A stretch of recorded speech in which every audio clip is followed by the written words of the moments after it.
আসসালামু আলাইকুম। চাঁদা উঠাইতেছেন? না কত টাকা পাইছেন সমস্ত দিনে? আর কত টাকা চাঁদা উঠাইছেন? চাঁদা মনে হয় এই 70-80 টাকা ওই আসরে আজানের পর। দেখি দেখি দেখি দেখি দেখি। এগুলাই হয় এগুলাই? হ্যাঁ, হ্যাঁ? আসরে আজানের পর নামছে তো। আর নাই আর নাই? না, এগুলাই? আসলে এখান থেকে 20 টাকা আমি নিতে চাইছিলাম খাওয়ানোর জন্য। তো আপনি তো টাকাই পাইছেন 70-80 টাকা। নেন দেখি।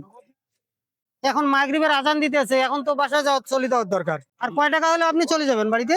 যাবো মানে এই লাইনটা নিয়ে আচ্ছা, এই লাইনটা আপনার কালেকশন হইতে ক টাকা লাগবে? ক টাকা উঠবে আপনার একটা আইডিয়া? 30-40 টাকা হয়তো উঠতে পারে। 30-40 টাকা হইতে পারে। এই 30 আর 40 মনে করেন 40 টাকায় ধরলাম, এখানে আছে 70 টাকা আপনার কথা অনুযায়ী। তাহলে 110 টাকা। এই 110 টাকা দিয়ে কি করবেন আজকে? আমি ঔষধ নেবো, ডাক্তারের কাছে যাই। ঔষধ নেবেন? এই 110 টাকার ঔষধ নেবেন? এখন কয় টাকা নিবে ঔষধ নিতে? হাঁপানির ঔষধ নেবো আর ব্যথার ঔষধ নেবো। হাঁপানির ঔষধ নেবেন আর ব্যথার ঔষধ নেবেন। আপনি কত বলছিলেন? 30-40 টাকা না? 30-40 টাকা বলছিলেন। আপনাকে আর কালেকশন করতে হবে না, আপনি চলে যান বাড়িতে। আর কোনো দোকানে আপনি চাঁদা উঠাইতে পারবেন না আজকের জন্য। মাগরিবের আজান দিতেছে, আচ্ছা, ঠিক আছে? তাহলে কথা দিলেন আজকে আর উঠাবেন না? না আর 1 টাকা আর 1 টাকা উঠাবেন না? প্রিয় ভাইয়ান, আমাদের প্রোগ্রামটা আপনাদেরকে যদি ভালো লাগে থাকে, ভিডিওটা অবশ্যই শেয়ার করে দেবেন।